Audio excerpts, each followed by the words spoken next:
Yeah, I've heard kind of horror stories about working with TV, and I was a bit leery.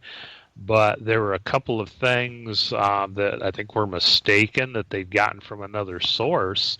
And when I pointed out they were incorrect, they went with what I told them. No questions asked. I thought, gee, that's nice. Oh yeah. Didn't have to go to bat, but I also didn't want to go on television saying something incorrect or backing something up that wasn't right. Very true. Yeah. So I would imagine that. Uh, do you think that the sheer amount of energy that goes with trains and the tracks, et cetera, and how many times are used and traveled, that kind of accelerates or enhances paranormal activity? I think there can be something to that.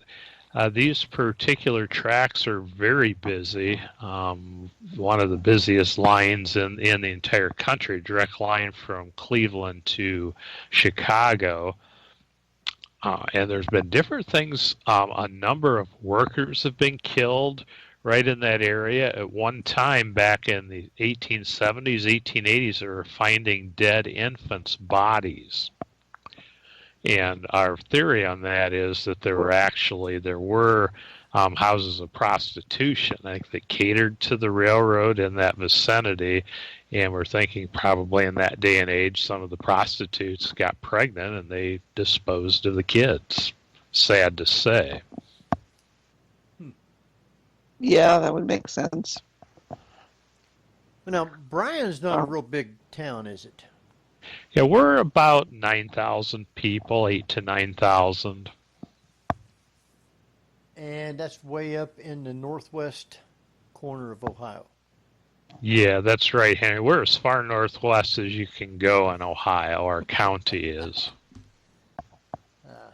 So, have you, other than the grain elevator, have you heard of other places up around there that has spiritual activity? Yes, we actually have quite a few places that I've personally investigated. We have one building, it was a doctor's office up through the 1920s, and actually the upstairs room served as a morgue. And we've gotten some interesting EVPs there. What I find interesting, it used to be a photographer's studio, and I actually had my family photos taken in that studio back in the 1960s.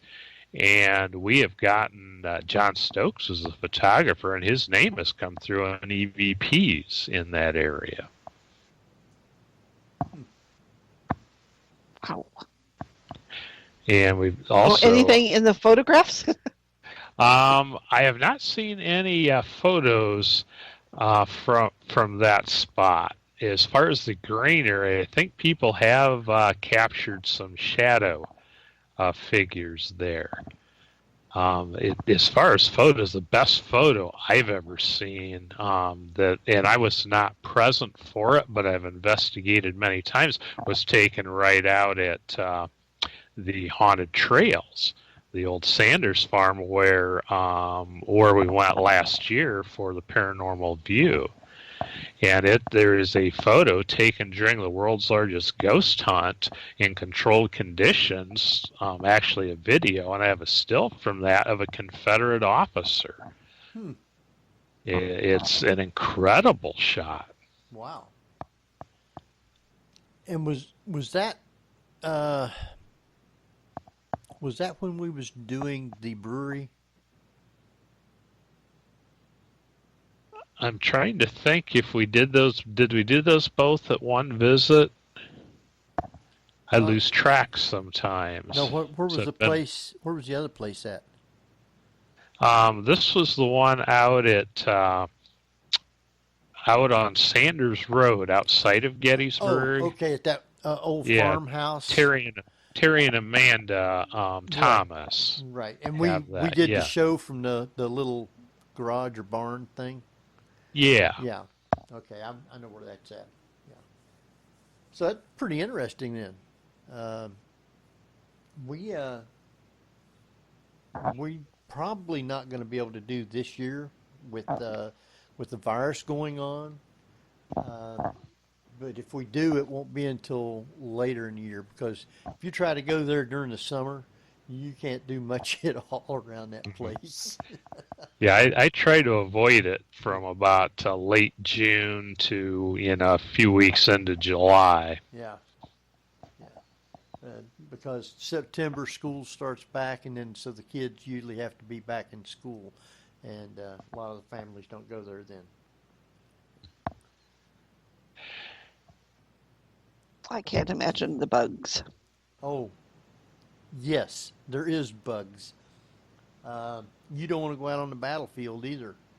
You have to be careful at times when you go out there because of ticks.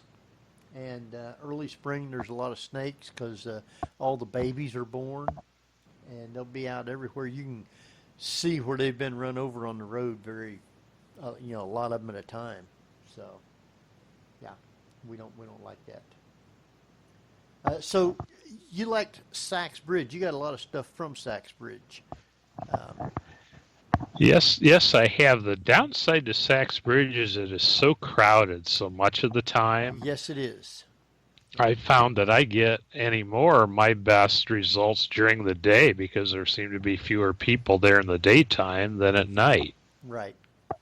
That's when most of the ghost hunters want to go out is when it starts getting dark.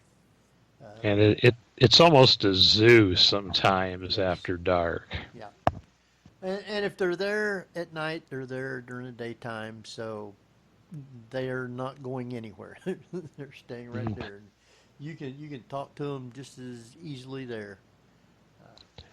Yeah, Well, that's from how a I standpoint, look at it. too, of photography, and if you shoot into the evening hours or at night, and you have to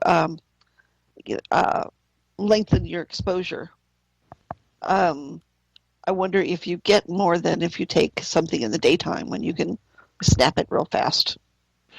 Yeah, I have not had good luck with paranormal photography during the daytime. The flash can catch things.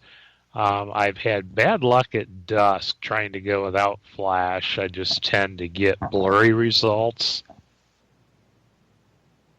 And I've not had good luck with apparitions beyond some, smoky things, or like you get a lot of the almost like lightning type lights at Sachs Bridge.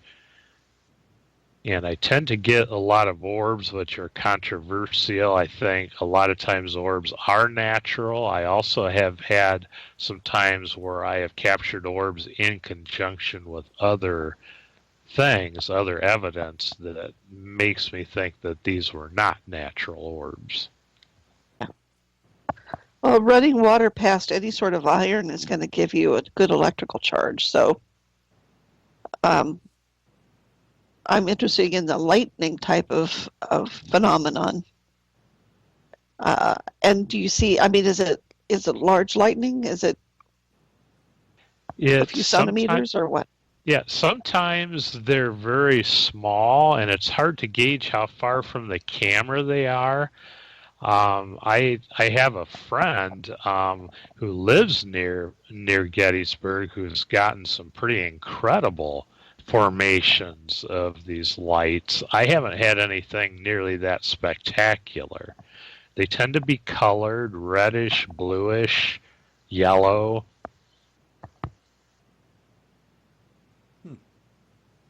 Wow.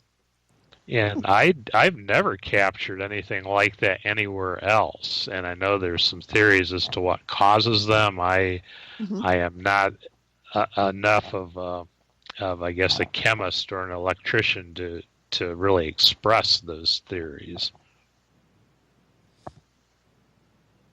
Are they more? Do you find that the EVPs tend to be a little bit more active at the same time?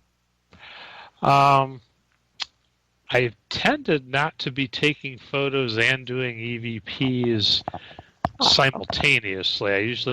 Usually I'm only with maybe a couple other people one other person maybe or two. I've not been there with a large group, but I think that would be worth a try.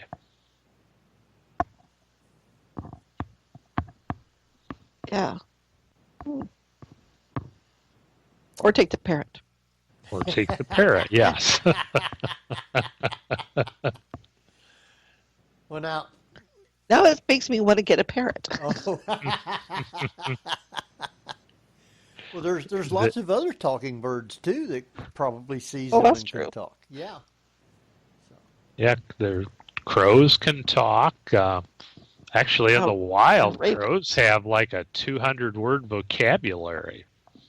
And they're very highly intelligent. They recognize human faces as to who's friendly to them and who's not been friendly to them. And they carry grudges to those who are not friendly to them. Yes. I've seen documentaries and read about that.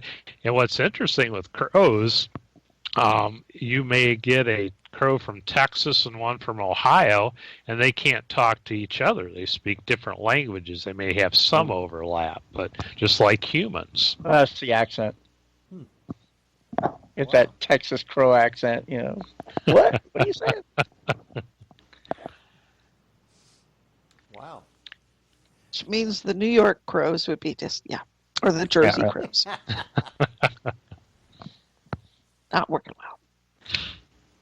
So I've always, I mean, I've been coming across a lot of crow stuff online. People have been posting on Instagram and Twitter and such.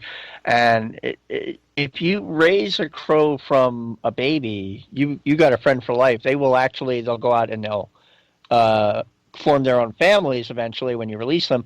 But they'll either stick around or they'll at least come visit, and they will teach their mates and offspring to trust you. That's interesting. My father-in-law had a crow when he was younger. Cool. Wow. I've never had a crow. We had a cockatiel one time, and it would say a few words, but I don't remember. Nothing you can repeat on the air, I'm sure. About it. Well, no, I mean I was young when we had it, so I don't remember what happened to it or how long we had it, but it would say a few words. There's no middle of the road for cockatiels. They're either really friendly or they just want to eat you. I never had any problems with that, so I guess it was okay. Yeah. Well, and the good news back to the ghosts is that whatever's haunting your house doesn't seem to have any ill will toward the bird. No, and that's one of the great things. We have never felt threatened in any way or felt that there's anything that would happen to the bird or like you say, any ill will. I guess that's always my consideration. I would love to live in a haunted house, but if it came anywhere near my cat, I would hurt my kitty cat. I would be, You wouldn't like that, huh? Oh, I'd be, speed dialing The Exorcist. And then you also got you're trying to sleep, and the ghost is like, well, I don't sleep, and I'm bored. And actually, one of the things that we do get is we hear footsteps. I haven't heard it for probably a good month or so, but we'll hear footsteps around the perimeter of the room while we're in bed, like in the middle of the night, and they sound like a barefoot child's footsteps. Huh.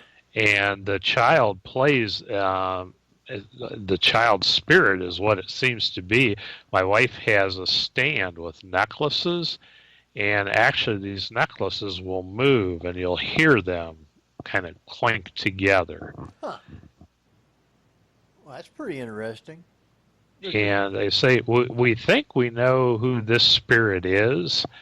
A little girl, she didn't live here, but it was her grandparents' house, and the poor little girl, she died in 1882 or 3 of a case of bone cancer. Oh.